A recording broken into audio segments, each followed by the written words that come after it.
If you think about it, without, dissing the Europeans, no, seriously, sometimes they come to me, and so they are struggling to build an economic union, okay? We built an economic union and a political union in 1947.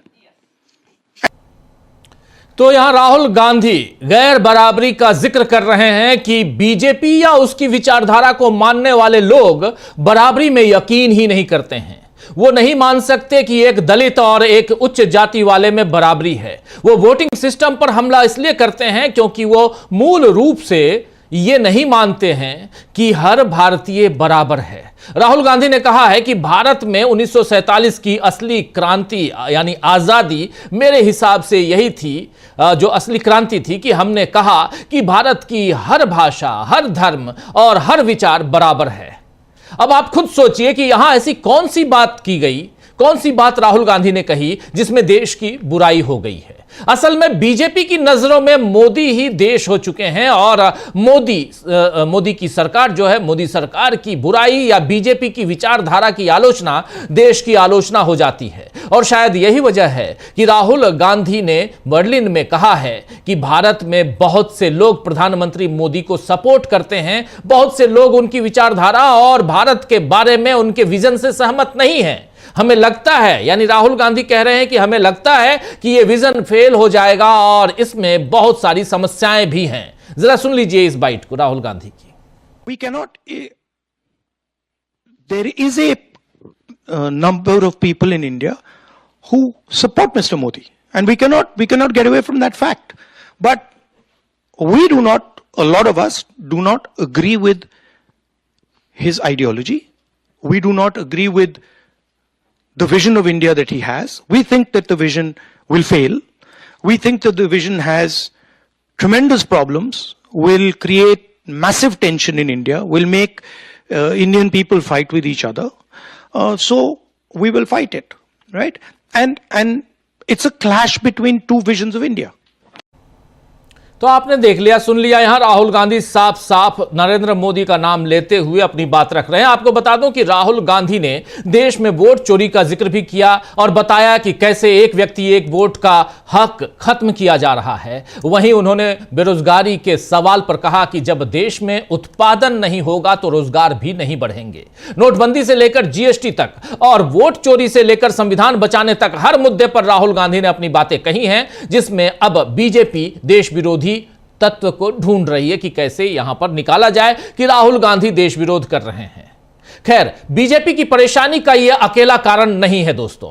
आज एक अदालती फैसले से भी BJP को झटका लगा है। आप जानते हैं कि 2015 में उत्तर प्रदेश में अखलाक नाम के शख्स की गौ मांस के शक में की गई मॉब लिंचिंग के बाद मोदी सरकार पर सवाल उठे थे। उसके बाद देश में कई और ऐसे मामले हुए, लेकिन बीजेपी फिर भी यही दावा कर रही है कि वो किसी के साथ भेदभाव नहीं कर रही। लेकिन आज अदालत के फैसले ने इस दावे की पोल खोलकर रख दी है। दरअसल योगी सरकार ने अखलाक मामले में दर्ज मुकदमों को वापस लेने की याचिका अदालत में दर्ज की थी, दाखिल की थी, जिसे सूरजपुर कोर्ट ने खारिज कर दिया है। अदालत ने अभियोजन पक्ष की ओर से केस वापसी के लिए दाखिल अर्जी को पूरी तरह आधारहीन और महत्वहीन करार देते हुए इसे निरस्त कर दिया। कोर्ट का कहना है कि इस तरह की याचिका स्वीकार करने का कोई कानूनी आधार नहीं बनता है। आपको बता दूं कि इस मामले में कई आरोपियों पर हत्या, दंगा और अन्य गंभीर धाराओं के तहत मुकदमा चल रहा है। अब उत्तर प्रदेश सरकार की याचिका खारिज होने से बीजेपी को बड़ा झटका लगा है। वहीं बांग्लादेश का जिक्र करना यहां जरूरी है। मॉब लिंचिंग यहां तो मॉब लिंचिंग उधर भी। बांग्लादेश के साथ अब तक के सबसे खराब रिलेशन, सबसे खराब संबंधों के दौर में भारत पहुंच गया है। दोनों देशों ने एक दूसरे के लिए वीजा सेवाएं निलंबित कर दी हैं, सस्पेंड कर दी हैं। और जिस तरह की नफरती खबरें फैलाई जा रही हैं, उसके बाद पाकिस्तान जैसा एक और दुश्मन बांग्लादेश के तौर पर खड़ा करने की तैयारी दिख रही है। इसमें निश्चित ही बांग्लादेश की यूनुस सरकार जिम्मेदार है, जो कट्टरपंथियों को भारत के खिलाफ बढ़ावा दे रही है। लेकिन भारत में भी कट्टरपंथी इस आग आग को भड़काने का काम कर रहे हैं, जबकि अमेरिका जैसे देशों को अब इन मामलों के बहाने दखल अंदाजी का मौका मिल रहा है। आपको बता दूं कि वीजा सेवाएं रोकने के बाद बांग्लादेश के विदेश मंत्रालय ने भारतीय दूत को तलब किया और भारत में स्थित बांग्लादेशी मिशनों की सुरक्षा को लेकर चिंता जताई। इससे पहले भारत भी ढाका में बिगड़ती कानून व्यवस्था और अल्पसंख्यकों की सुरक्षा को लेकर बांग्लादेश के उच्चायुक्त रियाज हमीदुल्लाह को तलब कर चुका है। भारत ने साफ शब्दों में कहा है कि बांग्लादेश में राजनयिक परिसरों और अल्पसंख्यक समुदायों की सुरक्षा को लेकर हालात चिंताजनक हैं और इस पर तत्काल कदम उठाने की जरूरत है। बांग्लादेश में हिंदू अल्पसंख्यकों की सुरक्षा को लेकर आज विश्व हिंदू परिषद के लोगों ने दिल्ली और कोलकाता समेत 6 राज्यों में प्रदर्शन भी किया है। दिल्ली में तो बांग्लादेश उच्चायोग यानी बांग्लादेश हाई कमीशन के बाहर प्रदर्शन किया गया, विश्व हिंदू परिषद के लोगों ने प्रदर्शन किया, और वहीं कोलकाता में इसे सियासी रंग में रंगने की कोशिश हुई। यानी कोलकाता में जो प्रदर्शन था उसे आप अगर देखें तो कहीं ना कहीं वो सियासी रंग में रंगने की कोशिश, और मीडिया जो है वो अपना काम कर ही रहा है। किसी भी ढंग से चुनाव में बीजेपी को फायदा पहुंचाना है, उसके लिए कोई मरे कोई जिए कोई फर्क नहीं पड़ता। मीडिया भी आग में घी डालने का काम करता है। ये तस्वीरें आप देखिए, कुछ तस्वीरें दिल्ली की, कुछ तस्वीरें कोलकाता की हैं। वही क्रिसमस से पहले, क्योंकि आज 23 तारीख है, परसों क्रिसमस है, पूरी दुनिया में क्रिसमस मनाया जाता है, और क्रिसमस से पहले देश में ईसाई अल्पसंख्यकों की सुरक्षा का मुद्दा भी खड़ा हो गया है। The Catholic Bishop Conference of India यानी CBCI Catholic Bishop Conference of India ने क्रिसमस के दौरान विभिन्न राज्यों में ईसाइयों पर कथित हमलों में चिंताजनक बढ़ोतरी की निंदा की है और कहा है कि इससे भारत के संविधान में निहित धार्मिक स्वतंत्रता के अधिकार को गंभीर नुकसान पहुंचता है। सीबीसीआई ने कहा है कि मध्य प्रदेश के जबलपुर से आए एक वीडियो ने उन्हें विशेष रूप से हैरान कर दिया है, जिसमें क्रिसमस कार्यक्रम में शामिल हुई दृष्टिहीन महिला को भाजपा नेता अंजू भार्गव ने सार्वजनिक रूप से अपशब्द कहे और शारीरिक रूप से परेशान किया। कैथोलिक बिशप संगठन ने गृह मंत्री अमित शाह से अपील की है कि कानून के सख्त पालन और ईसाई समुदायों की सुरक्षा सुनिश्चित की जाए ताकि क्रिसमस शांतिपूर्ण मनाया जा सके। आपको बता दूं दोस्तों कि दिल्ली में भी कुछ महिलाओं ने सेंटा क्लॉज की टोपी पहनने पर कुछ लोगों ने, महिलाओं ने पहना और कुछ लोगों ने उन्हें परेशान किया। अब इन मामलों के लिए भी क्या बीजेपी नेहरू जी को जिम्मेदार ठहराएगी या राहुल गांधी को देश विरोधी साबित करेगी? यह सवाल भी यहां खड़ा होता है, क्योंकि किसी भी ढंग की परेशानी अगर देश में आती है, किसी भी ढंग की परेशानी अगर बीजेपी को झेलनी पड़ती है तो सामने खड़े हो जाते हैं, खड़े कर दिए जाते हैं बीजेपी की तरफ से देश के प्रथम प्रधानमंत्री जवाहरलाल नेहरू और आज की तारीख में नेता प्रतिपक्ष राहुल गांधी। क्या इन तमाम मसलों के लिए, चाहे बांग्लादेश का मामला हो, चाहे क्रिश्चियंस का, ईसाइयों का मामला हो, आप लाल टोपी, अभी जो क्रिसमस पे कई बच्चे तो खेलते खेलते, ये एक ग्लैमरस चीजें भी आजकल हो गई हैं, उसको उस हिसाब से देखते हुए अपने यहाँ भी हर धर्म, हर जाति, हर पर्व त्योहार हर ढंग से उसको मनाने की एक परंपरा रही है और उसको मनाया जाता रहा है। लेकिन उसको लेकर अब इस ढंग से सियासी रंग में रंगने की कोशिश, कोई भगवा रंग में तो कोई लाल रंग में, कोई हरा रंग में अगर करने की कोशिश करे तो क्या कहा जाए। आइए दोस्तों, आज चर्चा करेंगे कि क्या कांग्रेस पर उंगली उठाकर बीजेपी अपनी जिम्मेदारियों से बरी हो सकेगी? नई सियासी चाल में कैसे फंस गई है बीजेपी और इन सब के बीच राहुल गांधी ने कैसे बढ़ा दी है टेंशन बीजेपी की? आइए इसकी पोल खोलने की कोशिश करते हैं, इसको जानने समझने की कोशिश करते हैं। हमारे साथ कुछ वरिष्ठ साथी जुड़े हुए हैं, उनसे पहले आपका परिचय करवाता हूं और आगे बढ़ते हैं। अभी 2 वरिष्ठ साथी हमारे साथ जुड़े हुए हैं। सिद्धार्थ जी हमारे साथ जुड़े हुए हैं और हमारे साथ प्रेम कुमार जी जुड़े हुए हैं। सिद्धार्थ जी, एक गैप के बाद, एक अरसे के बाद आपका स्वागत है इस कार्यक्रम में, और प्रेम कुमार जी आपका भी स्वागत है। और स्वागत इस्तकबाल अब तमाम दोस्त साथी शुभचिंतक आप सबका, जो अब तक जुड़ चुके हैं उनका भी, जो जुड़ने वाले हैं उनका भी। खबरें बहुत हैं, बांग्लादेश की खबरें, और बांग्लादेश को कैसे यहां भुनाने की कोशिश हो रही है। ठीक है, बांग्लादेश में जो हुआ वो गलत हुआ, हमारे देश में भी बहुत सारी चीजें पिछले 10-12 सालों में हुई हैं और उससे पहले भी हुई, ऐसा नहीं है कि सिर्फ अभी ही, लेकिन अभी वो संख्या बढ़ गई और उससे पहले। लेकिन इसको सियासी रंग में क्यों रंगा जा रहा है, यह समझने की जरूरत है। और जरा उसके तार को जोड़ें तो कोलकाता में थे आरएसएस के प्रमुख मोहन भागवत। 3 दिन पहले उन्होंने कहा कि बंगाल के हिंदुओं को एकजुट हो जाना चाहिए। उसके बाद से देखिए क्या हो रहा है। उस पर चर्चा करेंगे। लेकिन उससे पहले चलते हैं बर्लिन में। राहुल गांधी ने जो कुछ कहा है, तस्वीर राहुल गांधी की आप देख रहे हैं। राहुल गांधी ने बर्लिन में जो कुछ कहा है उससे बीजेपी की टेंशन क्यों बढ़ जाती है, बीजेपी क्यों परेशान हो जाती है और बीजेपी क्यों यह आरोप लगाती है राहुल गांधी पे, कांग्रेस पार्टी पे, कि राहुल गांधी देश विरोधी बात करते हैं जाकर। कांग्रेस पार्टी कह रही है कि राहुल वही बात कह रहे हैं जो बात यहां कहते हैं। राहुल गांधी ने क्या नया कह दिया? राहुल गांधी ने एक बाइट, आपने दूसरी बाइट सुनी थी जिसमें राहुल गांधी ने कहा कि हैं लोग भारत में जो नरेंद्र मोदी को सपोर्ट करते हैं, लेकिन वो संख्या धीरे धीरे कम होगी क्योंकि नरेंद्र मोदी की जो अपना स्टाइल काम करने का है, नरेंद्र मोदी जिस हिसाब से देश के संविधान को खोखला कर रहे हैं, वो उन्हें कमजोर करेगा। क्या गलत कहा उन्होंने? आते हैं पहले राहुल गांधी के इन्हीं बहुत सारी बातें राहुल गांधी ने कही हैं। लगभग 1.5 घंटे का ये कन्वर्सेशन है और उस बातों को, विचारों को जरा यहां रखने की कोशिश। ईडी, सीबीआई, जांच एजेंसियां, चुनाव आयोग, तीनों जो पिलर हैं हमारे लोकतंत्र के, जिसमें आप जानते हैं कि विधायिका है, न्यायपालिका है, कार्यपालिका है, इन तीनों का जिक्र राहुल गांधी ने किया है। सब कुछ यहां पर डेमोक्रेटिक इंडिया की डेमोक्रेसी की बात की है। प्रेम कुमार जी, आपके पास सबसे पहले, फिर सिद्धार्थ जी के पास आता हूं। कैसे देखा जाए, और जरा इसमें वो तार खोजने की कोशिश कीजिए कि कहां राहुल गांधी देश विरोधी बात कर रहे हैं। अगर कर रहे हैं तो वो भी बताइए, नहीं कर रहे हैं तो वो भी बताइए। प्रेम कुमार जी। जी शुक्रिया राजीव जी। देखिए, जब राहुल गांधी विदेश में जाते हैं तो ये जो भी बात होती है उस बात में नरेंद्र मोदी की सरकार में जो दिक्कतें हैं उसकी चर्चा होती है, लोकतंत्र को जो खतरा पैदा हुआ है उसकी चर्चा होती है, जो सांप्रदायिकता है उसकी चर्चा होती है, जो समाज में अनरेस्ट है किसी भी वजह से उसकी चर्चा होती है। तो ये जो चर्चा है, ये चर्चा भारत के खिलाफ न होकर मोदी सरकार की विफलता को से जुड़ी हुई चर्चा है। और नेता प्रतिपक्ष या किसी कांग्रेस पार्टी के नेता के तौर पर भी, जब वो नहीं भी थे नेता प्रतिपक्ष, तब भी उनको पूरा अख्तियार था कि वो अपनी सरकार की नाकामियों के बारे में चर्चा करें। और ये चर्चा विदेश में का क्या मतलब है? विदेश में भारतीय समुदायों के बीच या फिर कहीं स्वतंत्र रूप से विचार रखते हुए जब वो बात रखते हैं तो लोग अपेक्षा रखते हैं कि राहुल गांधी दुनिया के सबसे बड़े लोकतांत्रिक देश से आए हैं तो वो खुल करके अपने देश की व्यवस्था के बारे में भी बात करेंगे।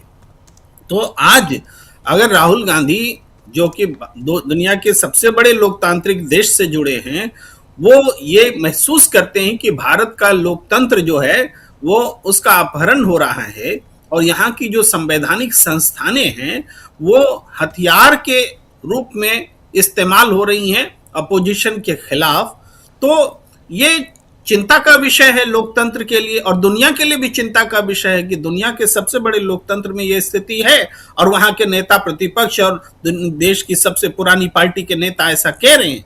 तो ये चिंता का विषय है, लेकिन यही चिंता, इसका काउंटर करने का तरीका बीजेपी के पास नहीं है, उनकी सरकार के पास नहीं है। तो ये बहुत आसानी से वो बोलते हैं कि ये भारत के खिलाफ बोल रहे हैं, क्योंकि भारत के खिलाफ बोलना, देश के खिलाफ बोलना, ये बोलना बहुत आसान है। अगर राहुल गांधी वाकई देश के खिलाफ बोल रहे हैं तो एक मुकदमा कर दीजिए, भारत के संविधान के हिसाब से उनको सजा मिल जाएगी अगर वो वास्तव में कर रहे होंगे।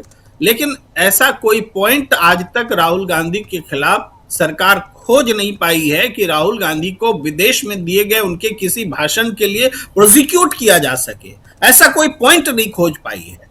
तो इसी बात से हम ये समझ सकते हैं कि ये राहुल गांधी को देश के खिलाफ बोलना, ये भी एक पूरे मशीनरी को वो विपनाइज्ड करना है राहुल गांधी के खिलाफ। ये अपने आप में उनको देश विरोधी बोलना, गद्दार बोलना, ये वेपनाइज करना है। जो बात राहुल गांधी कह रहे हैं उसी की पुष्टि होती है। तो ये इस तरह से इस बार भी राहुल गांधी ने जो कहा है वो क्या कहा है?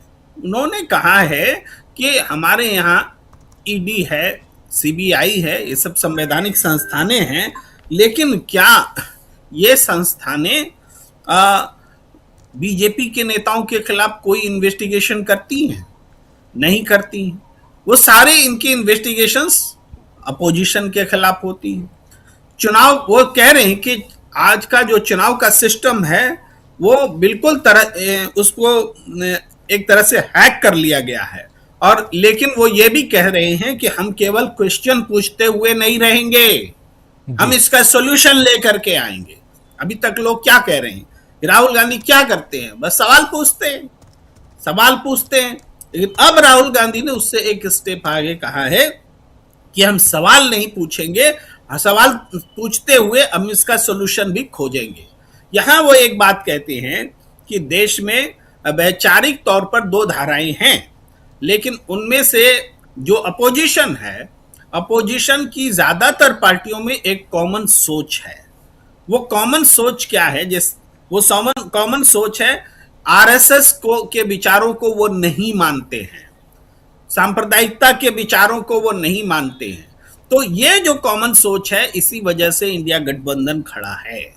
तो इस कॉमन सोच को एक साथ केवल इलेक्शन के समय में चुनाव लड़ने के लिए इंडिया गठबंधन ना हो, ये बात भी राहुल गांधी दोहरा रहे हैं और ये कह रहे हैं कि इसको वैचारिक आधार पर मजबूत करने और जो अपोजिशन के अगेंस्ट में वेपनाइजेशन ऑफ इंस्टीट्यूशंस हुआ है, उसके खिलाफ एक मजबूत लड़ाई लड़ने की आवश्यकता है। इस बात को राहुल गांधी इंगित कर रहे हैं। जी, राहुल गांधी क्या कह रहे हैं यहां पे, लेकिन राहुल गांधी ने क्या कह दिया कि यहां बीजेपी परेशान हो जाती है। बीजेपी कहती है कि देश विरोधी बयान देते हैं राहुल गांधी, जाकर देश विरोध की बात करते हैं राहुल गांधी। हमारे साथ प्रोफेसर रविकांत जी भी जुड़ गए। प्रोफेसर साहब, बहुत दिनों बाद आप भी देखिए, दो हमारे साथी सिद्धार्थ जी भी और आप भी, दोनों एक लंबे गैप के बाद, लेकिन बहुत महत्वपूर्ण चर्चा आज हम कर रहे हैं। सिद्धार्थ जी, पहले आपके पास आता हूं, फिर प्रोफेसर रविकांत जी के पास। प्रोफेसर रविकांत जी, आप जानते हैं कि अब कांग्रेस पार्टी के राष्ट्रीय प्रवक्ता भी हैं, लेकिन मैं आपको, प्रोफेसर साहब, आपको मैं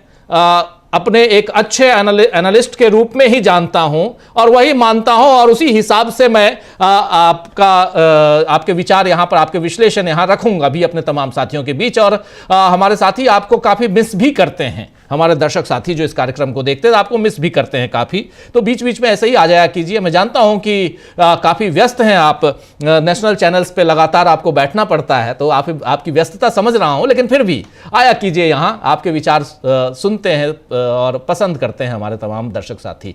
लेकिन सिद्धार्थ जी, क्या आप इसमें खोज के निकाल पाए कि राहुल गांधी ने देश विरोधी बात क्या कर दी?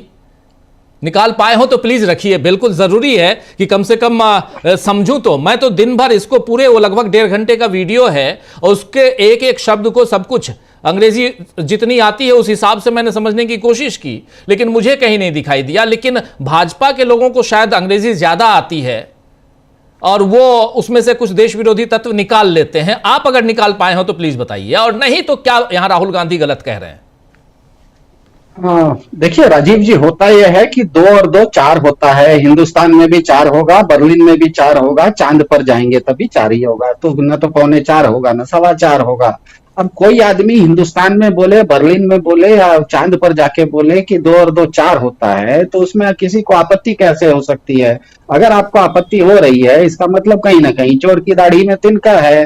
क्योंकि आपको, किसी को अगर विश्व गुरु बनने का बहुत शौक है तो दुनिया आपको देखेगी भी और बोलेगी भी। अच्छा हो तो अच्छा बोलेगी, बुरा हो तो बुरा बोलेगी। विराट कोहली अगर सेंचुरी मारेगा तो लोग ताली भी बजाएंगे, 0 पर आउट होगा तो लोग हुटिंग भी करेंगे। तो 0 पर आउट होकर विराट कोहली ये नहीं ना बोल सकता है कि हम सेंचुरी मारे, इस तरह से पूरा का पूरा स्टेडियम हमको ताली बजा के वापस पेविलियन भेजे। तो भाजपा के साथ दिक्कत यह है। दूसरी बात यह कि ये जो बर्लिन में जो कहा गया, दुनिया तो इस चीज को जानती है। दुनिया भर में काफी सारी ऐसी संस्थाएं हैं, दुनिया भर में 200 देश हैं, तो दुनिया में काफी सारी इस तरह की स्वतंत्र संस्थाएं हैं जो कि दुनिया भर के देशों में लोकतंत्र कितना मजबूत हुआ या कितना कमजोर हुआ उसका लेखा जोखा रखती हैं। वीडन नाम की एक संस्था है, सब लोग उसको जानता है, उसका एक चार्ट भी है। 2014 से लेके 2025 तक पिछले 11 साल में भारत में लोकतंत्र कमजोर हुआ है, ऐसा उसका ग्राफ बताता है। वो ग्राफ ही बताता है अपने आप में कि भारत में लोकतंत्र कमजोर हो रहा है। तो इसको कोई आदमी बर्लिन में जाके हिंदुस्तानी बोल रहा है, ये कोई खास बात नहीं है। दुनिया जिस चीज को जानती है, कहते हैं ना कि बिल्ली आंख बंद करके दूध पीती है, इसका क्या मतलब है कि दुनिया नहीं देख रही है क्या? दुनिया तो बिल्ली को दूध पीते हुए देख ही रही है। और दूसरी बात यह कि अगर किसी का कहा हुआ आपको बुरा लग रहा है कि भैया उसने कोई गलत बात की, तो आपको उसको सही करने में कौन रोक रहा है? भाजपा का तो ये तर्क होता है, ये जो आपके सामने चार्ट है ना, ये वीडम नाम की संस्था है, ये इसमें चार्ट में बिल्कुल स्पष्ट दिख रहा है कि 2014 के बाद से ये जो ढलान है भारत में लोकतंत्र का, जो ढलान है भारत में लोकतंत्र कमजोर होते जा रहा है। ये हमारे ये कोई हिंदुस्तानी नहीं बोल रहा है, तो दुनिया भर की मीडिया बोल रही है, दुनिया भर के स्वतंत्र संस्थान बोल रहे हैं। तो 2 और 2 4 को अगर 4 कोई कह रहा है तो इसमें किसी को आपत्ति नहीं होनी चाहिए, लेकिन एक घड़ी के लिए हम मान लेते हैं कि आपको आपत्ति है, तो आप इसको 2 और 2 को 2.25 साबित कर दीजिए। कौन मना कर रहा है? किसी ने मना किया है क्या? जैसे कि भाजपा ये कहती है किसी को भी कि आप अगर बेकसूर हो तो आपको किसी की जांच से डर कैसा? वो कहती थी जिस समय उसने नोटबंदी लाई थी उस समय उसने कहा था कि आपके पास ब्लैक मनी नहीं है तो बैंक में जाके नोट बदलवा लीजिए ना, आपको क्या दिक्कत है? वो जब हेमंत सोरेन या अरविंद केजरीवाल को जेल में डालती थी तो यही कहती थी ना कि वो बेकसूर हैं तो छूट जाएंगे, उनको जांच से डर कैसा? तो अगर भाजपा को लगता है कि कोई आदमी मदर ऑफ डेमोक्रेसी का नाम खराब कर रहा है तो लोक कल्याण मार्ग में जो प्रधान जी बैठे हुए हैं वो पूरे दुनिया भर के मीडिया वालों को बुला लें, एक दिन एक इंटरव्यू कर दे, प्रेस कॉन्फ्रेंस 10 साल हो गया है नहीं किए हैं, करके उनके मुंह पर मार दें पूरा डाटा कि मदर ऑफ डेमोक्रेसी हम कैसे हैं, पूरी दुनिया के सामने एक प्रेस कॉन्फ्रेंस करके दिखा दे। किसी ने मना किया है क्या? तो ये अगर आप मना किए, जो आप जिस चीज को कर सकते हैं खुद, वो अगर आप दूसरे के ऊपर ठीकरा फोड़ रहे हैं, इसका मतलब कहीं ना कहीं चोर की दाढ़ी में तिनका है। क्योंकि चोर के साथ दिक्कत ये होती है कि चोर चोरी तो करता है पर हर बार अपना तरीका और अपना निशाना उसको बदलना उसकी मजबूरी होती है, क्योंकि एक ही तरीके से चोरी करेगा, एक ही टारगेट को टारगेट करते रहेगा तो जल्दी पकड़ा जाएगा। तो ध्यान में हमें यह रखना है कि भाजपा जो है वो संगठन प्रधान पार्टी है, मतलब उसमें पार्टी के लिए डेडिकेटेड होके काम करने वाले बहुत ज्यादा लोग हैं। बिहार में हमने देखा कि जहां सीपीआई जैसी राष्ट्रीय पार्टियों के पास 3000 बूथ लेवल एजेंट नहीं थे, वहीं पर भाजपा के पास 50,000 थे। ऊपर से एक एक बूथ में अगर 40 पन्ने होते हैं तो भाजपा तो एक एक पन्ने पर पन्ना प्रमुख, एक एक पेज पर पन्ना प्रमुख तक लगा के रखती है। तो इसका मतलब क्या है कि 2024, तो इसका मतलब यह है कि भाजपा को नीचे से अपने क्षेत्र से हर पोलिंग बूथ से फीडबैक जो दूसरी पार्टियों से ज्यादा बेहतर आता है। तो 2024 के लोकसभा चुनाव से पहले ही भाजपा को यह अंदेशा हो गया था कि किसानों का क्रोध, बृजभूषण शरण सिंह जैसे लोगों के चलते बेटियों का, महिलाओं का क्रोध, महिलाओं का गुस्सा, अब वो लोकप्रिय शायद नहीं रही। इसीलिए आपको याद कीजिए 2024 में इन्होंने सूरत में एक बड़ा मजेदार प्रयोग किया कि अपने बीजेपी के अलावा सारे कैंडिडेट से नाम वापस लिवा लिए, उन पर दबाव डाल के किसी का फर्जी सिग्नेचर करके। और आश्चर्य यह है कि मदर ऑफ डेमोक्रेसी में सूरत के 20 लाख लोग बिना वोटिंग बूथ गए हुए, बिना उंगली पर निशान लगाए हुए उनका एक प्रतिनिधि चुन के लोकसभा में चला गया, क्योंकि कोई चुनाव ही नहीं लड़ा, अकेला भाजपा प्रत्याशी लड़ रहा था। इसीलिए चुनाव आयोग ने, केचुआ ने उसको निर्विरोध घोषित कर दिया। अब आश्चर्य आपको होगा ना कि जिस देश में किसी जनता ने वोट ही नहीं किया उसका प्रतिनिधि कैसे चुन लिया। तो ये पहला तरीका था, लेकिन यह तरीका बहुत बड़े स्तर पर नहीं कर सकते। तो अगला तरीका इन्होंने क्या अपनाया, जब चंडीगढ़ आया तो चुनाव अधिकारी अपना लगा दिया और कहा जिसने भी वोट किया उसका नाम काट के अपना नाम घुसा दो। अब संजोग ये कि वो आदमी को सीसीटीवी में कैद कर लिया गया, वो जाके सुप्रीम कोर्ट में हाथ जोड़ के माफी मांग लिया कि हाँ मैंने धांधली की है, तो वो दूसरा तरीका हो गया। अब तीसरा तरीका क्या था, जब महाराष्ट्र का चुनाव आया तो 5:30 बजे तक जितने वोट पड़े थे रात में 7 बजते बजते 50-60 लाख वोट बढ़ा दिए। मतलब बोगस वोटों की संख्या गिनती में वो कुल वोटर अचानक 50 लाख बढ़ा देते हैं। तो एक नया तरीका अपनाया। फिर हरियाणा आया, हरियाणा में इन्होंने क्या किया, महाराष्ट्र वाला तरीका नहीं अपनाया, 25 लाख फर्जी वोटरों का नाम डाल दिया। अब 25 लाख फर्जी वोटर डालने के कारण कुल वोट में, वोट शेयर में भाजपा, कांग्रेस को वोट ज्यादा आते हुए भी सीट शेयर में भाजपा जीतती हुई दिख गई। वो बस नहीं हुआ तो फिर दिल्ली आया। दिल्ली में इन्होंने क्या किया, नई दिल्ली विधानसभा क्षेत्र में जब पूरे भारत में जनसंख्या बढ़ रही है तो नई दिल्ली विधानसभा क्षेत्र में 40,000 वोटर घटा दिए। नई दिल्ली विधानसभा क्षेत्र में वो केंद्रीय मंत्री, केंद्रीय क्या कहते हैं एमपी, उनके घरों पर 100-150 वोट बढ़ा दिए, हो गया। अब वो बस नहीं हुआ तो अब इन्होंने एसआईआर लाया। एसआईआर में क्या है, बड़ा आश्चर्य होता है हमको, लोकतंत्र में वोटर सरकार चुनता है, एसआईआर में सरकार ही वोटर चुन रही है। ये तो उल्टी गंगा बह रही है। लोकतंत्र मतलब क्या, लोकतंत्र में तो वोटर सरकार को चुनता है, यहाँ पर तो एसआईआर में सरकार ही पहले वोटर को चुन लेती है। तो मतलब भाजपा के साथ ये दिक्कत आ गई कि वो अब पता है भाजपा को कि वो इस देश में क्या कहते हैं लोकप्रिय नहीं रही। लोकसभा चुनाव का तो नतीजा अपने आप में बताता है इस देश के 140 करोड़ में से 115 करोड़ लोग भाजपा को वोट नहीं डालते।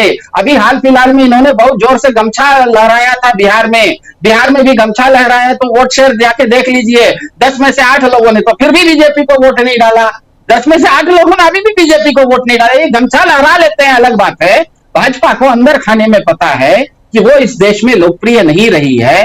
अब क्योंकि वो लोकप्रिय नहीं रही, सत्ता पर येन केन प्रकारेण बने रहना है, इसीलिए हर चुनाव में हर दिन एक नया शगुफा, एक नया तरीका अपनाते हैं। इंग्लिश में जिसे कहता है मोडस ऑपरेंडी, ये नया नया मोडस ऑपरेंडी बनाते हैं। अगर इनको किसी की भी बात पे किसी भी तरह की दिक्कत है, तो वो जिस तरह से प्रेम जी ने कहा कि अगर आपको दिक्कत है तो आप किसी को अंदर जेल में कर दीजिए ना, लेकिन इनको पता है वो भी नहीं कर सकते। इन्होंने ऐसे सब लोगों को, पिछले बार आपको याद होगा पिछली लोकसभा में जब इनके पास 300 सीट का अकेले पूरे बहुमत में थे, तो इन्होंने सब तरह के क्या कहते हैं हथकंडे अपना लिए। राहुल गांधी की संसद सदस्यता खत्म करवा दी, महुआ मैत्रा को अंदर करवा दिया, संजय सिंह की राज्यसभा सदस्यता खत्म करवा दी। नतीजा क्या निकला? नतीजा सिपर आ गया, खुद ही 240 की बैसाखी पर आ गए। तो इनको पता है कुछ चीजें, बिल्कुल इनको पता है कि, और ये चीज भाजपा को पता है, मेरे ख्याल से डीबी लाइव के दर्शकों को भी पता हो जाना चाहिए कि संविधान और कानून अलग अलग चीज होते हैं।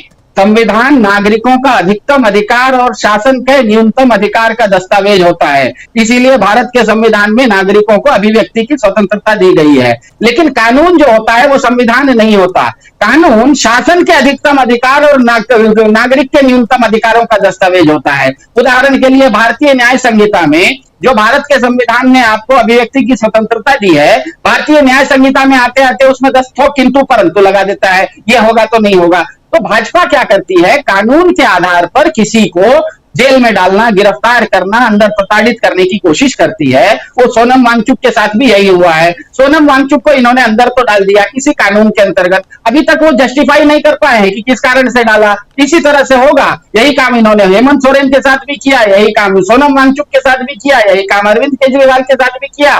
करते क्या है, कानून के आधार पर किसी को गिरफ्तार करके अंदर डाल देते हैं। 6 महीना बाद न्यायपालिका, क्योंकि न्यायपालिका कानून से ऊपर होती है, न्यायपालिका तो संविधान से चलती है, वो कहती है कि संविधान में तो इस व्यक्ति को स्वतंत्रता लिखी हुई है, इसको आप अंदर कैसे रख सकते हैं। तो जिस चीज को ये अंदर करते हैं, संविधान उनको, न्यायपालिका संविधान का हवाला देके उनको स्वतंत्र कर देती है। तो अब मेरे ख्याल से, क्योंकि ये खुद 240 की बैसाखी पर आए हुए हैं, इस तरह का कोई भी क्या कहते हैं शगुफा छोड़ने के लिए, इस तरह का कोई हथकंडा अपनाने के लिए, इस तरह का जिसे इंग्लिश में मिस एडवेंचर कहते हैं, ये जिस समय 300 सीट पर थे उसी समय इन्होंने 2-4 लोगों को, विपक्ष के लोगों को संसद सदस्यता वगैरह खत्म करने की कोशिश की, तो उल्टा इनके ऊपर पड़ गया।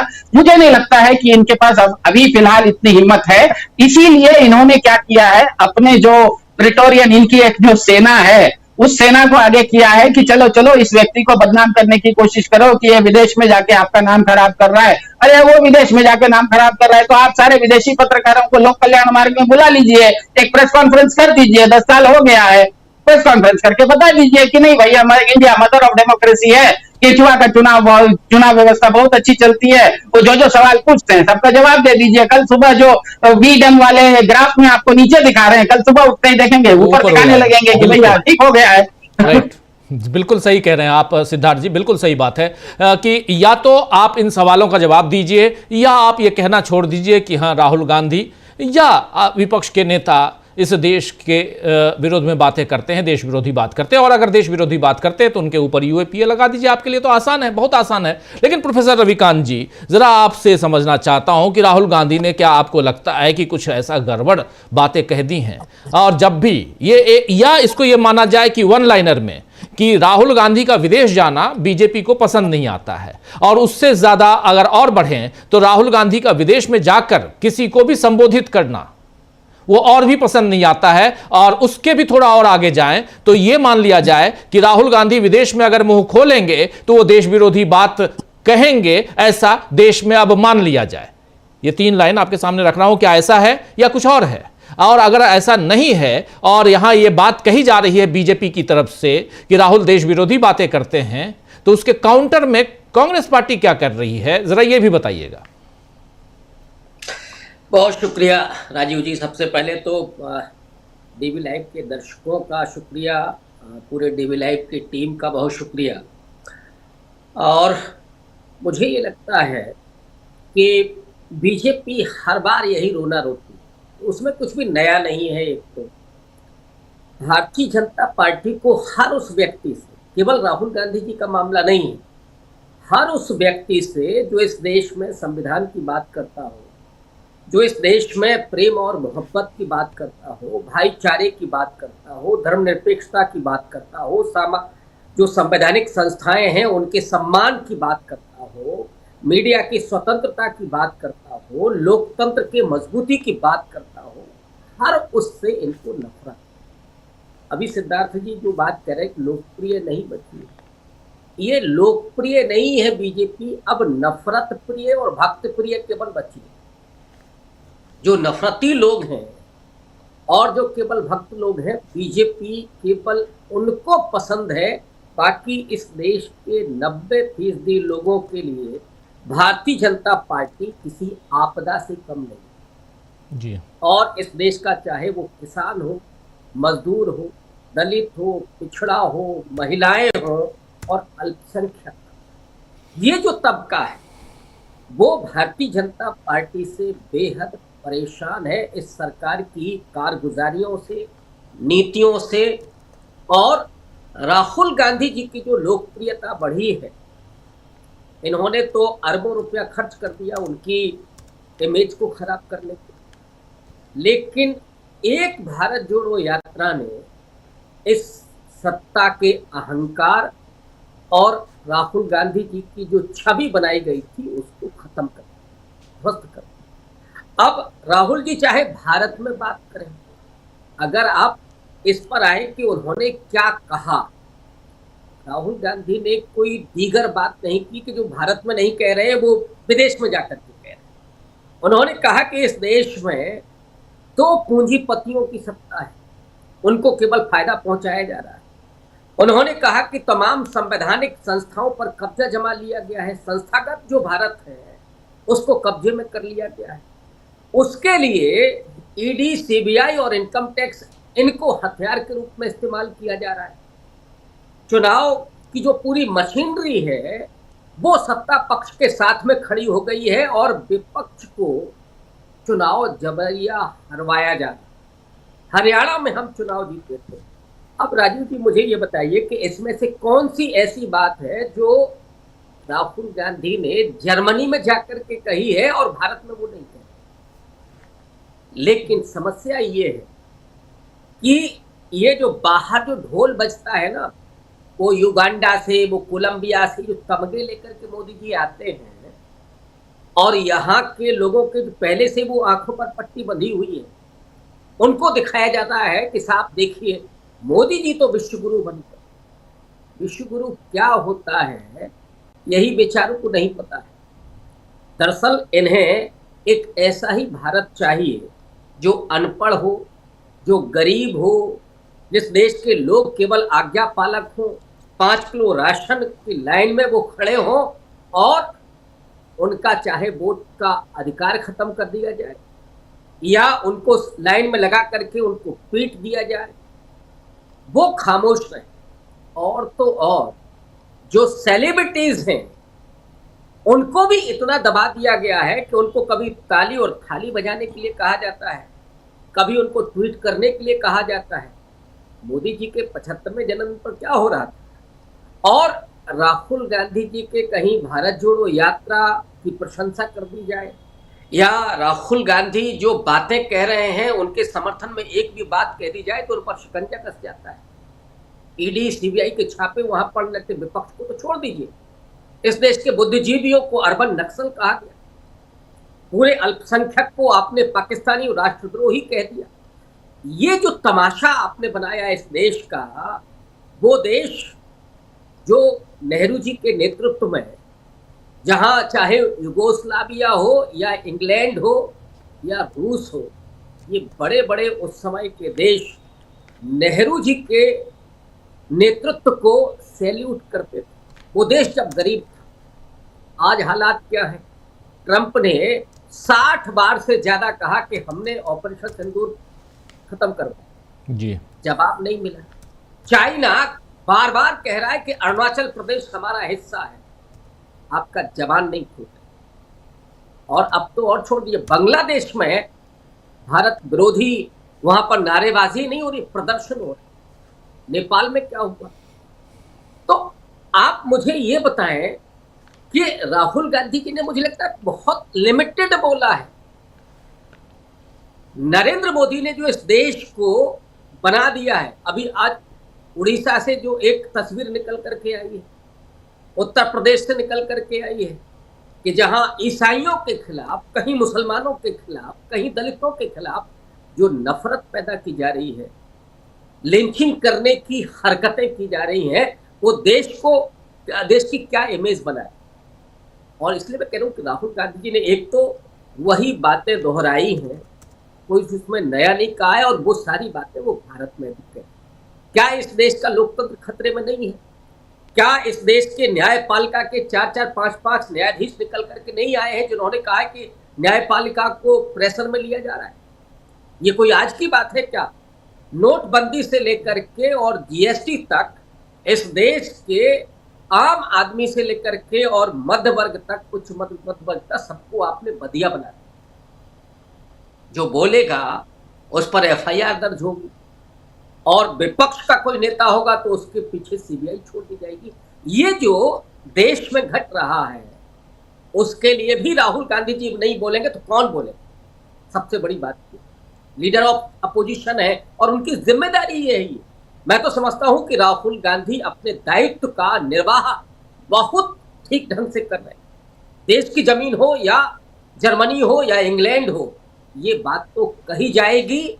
और ये जो लोग हैं जो इस देश के आत्मा को खत्म करना चाहते हैं, जो भारत का विचार है, भारतीयता जो रही है, उसको खत्म करना चाहते हैं, संविधान को, डॉक्टर अंबेडकर के संविधान को ये खत्म करना चाहते हैं, वो बात तो कही ही जाएगी। और जब ये लोग एक्सपोज होने लगते हैं तो चिल्लाने लगते हैं।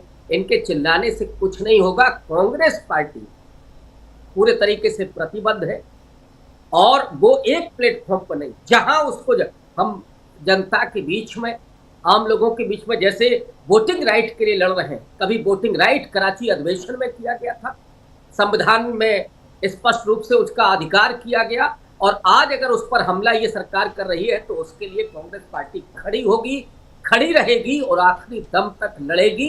चाहे मनरेगा का सवाल हो, आम आदमी का, आम मजदूर का सवाल हो, उसके अधिकार के लिए, उसकी गारंटी के लिए भी कांग्रेस पार्टी खड़ी हुई है। हाँ, ये जरूर है कि कांग्रेस के पास संसाधनों की कमी है। वो चुनावी बॉन्ड किसको मिले हैं ये सबको मालूम है, कैसे प्रताड़ित किया जा रहा है। राहुल गांधी को, सोनिया जी को, जो वयोवृद्ध हैं, 50-50 घंटे ईडी बिठा करके पूछताछ करती, अपमानित करती है। शर्म नहीं आती इन लोगों को? और निकलता क्या है? खत्म। कुछ भी नहीं था, ये पहले से भी कहा जा रहा था। तो आप केवल अपमान करना चाहते हैं, और इस देश के लोग इस अपमान का बदला जरूर लेंगे। लेकिन अब आप क्या कर रहे हैं? चुनावी मशीनरी के जरिए, मुझे लगता है कि ये भी कुछ दिनों का मामला है। चुनावी मशीनरी पूरी तरीके से एक्सपोज हो चुकी है। अब शर्म नहीं आए ज्ञानेश कुमार को तो क्या करिए, लेकिन इन लोगों का भी हिसाब किताब पूरा होगा। इतिहास तो इनको दर्ज करेगा ही। ये जो कानून है, उस कानून के शिकंजे में भी आएंगे, ये भी राहुल गांधी ने स्पष्ट तौर पर कह दिया है। और इसलिए मुझे लगता है कि भारतीय जनता पार्टी के लोग कैसे भी चिल्लाते रहे, उनको तो राहुल गांधी नाम से ही उनको चैन नहीं आता है। उनको दिक्कत है कि साहब हम तो जर्मनी में एक्सपोज हो रहे हैं। तो इनको कतई कांग्रेस पार्टी को इनकी कोई परवाह नहीं है। और बात संविधान को बचाने की, लोकतंत्र को बचाने की, इस देश के प्लेटफॉर्म पे हो या दुनिया के किसी प्लेटफॉर्म पर हो, वो कहीं भी जाएगी और देश के भीतर उसके लिए भी लड़ाई भी लड़ी जाएगी। जी जी जी, बिल्कुल बिल्कुल। आप बने रहिए, दोबारा आता हूं आपके पास। और बहुत इंपॉर्टेंट बात प्रोफेसर रविकांत जी कह रहे थे। जरा एक बार फिर प्रेम कुमार जी, लेकिन बांग्लादेश का जो मामला चल रहा है और उसको जिस ढंग से अपने देश में तूल देने की कोशिश हुई है, आज देखिए 6 अलग अलग राज्यों में प्रदर्शन हुए, यहां दिल्ली से लेकर कोलकाता तक, और खासकर पश्चिम बंगाल, असम, इन सब राज्यों पर इसका कितना असर पड़ सकता है। और इसमें जो राहुल गांधी पहले से कहते आए हैं कि देश को केरोसिन के देश में चारों तरफ केरोसिन छिड़क के रख दिया गया है, बस एक तीली की जरूरत है। और ये एक चेतावनी थी राहुल गांधी की। इसको किस हिसाब से आप देखते हैं, क्योंकि परिस्थितियां उसी हिसाब से ढाली जा रही है और हर चीज को सियासी रंग में रंगने की कोशिश है। कैसे इसको देखा जाए? भारत बांग्लादेश संबंध तो है ही, वो खराब है ही, लेकिन इन सब के बीच ये पूरा का पूरा मामला और इससे कैसे सियासी रंग देखने की हम कोशिश करें। जी राजीव जी, बांग्लादेश का तो जन्म ही भारत की पहल पर हुआ, पाकिस्तान से बटा, और वहाँ हिंदू और मुस्लिम मिलकर रहते आए। और इस बीच जब कभी भी डेमोक्रेटिक ताना बाना वहाँ का बिगड़ा तो वहाँ के अल्पसंख्यकों को मुश्किलें हुई। लेकिन हमारे देश की सरकार का जितना जब मजबूत प्रभाव रहा बांग्लादेश पर, तो वहाँ के हिंदू सुरक्षित रहे, और जब हमारे देश का प्रभाव बांग्लादेश पर घटा तब वहाँ हिंदू असुरक्षित हुए। और इसको इसी तरीके से देखें, आज वहाँ हिंदुओं पर जितने जुल्म हो रहे हैं, जितनी अत्याचार की घटनाएं हो रही हैं, वो इस बात का प्रमाण है कि भारत की पकड़ बांग्लादेश पर उतनी कमजोर हुई है। आज भारत बांग्लादेश के राजदूत को बुला के कुछ पूछे तो तुरंत बांग्लादेश भी जवाब में पूछने लगता है। ऐसी हिम्मत हुई थी क्या कभी? ऐसी कभी हिम्मत नहीं हुई थी। तो ये किसकी कमजोरी है? लेकिन चूंकि हमारे देश में जो राजनीति होती है वो आपदा में अवसर वाली होती है, तो इस बांग्लादेश से लड़ने के बजाय लड़ाई हिंदुस्तान में ही छेड़ दो।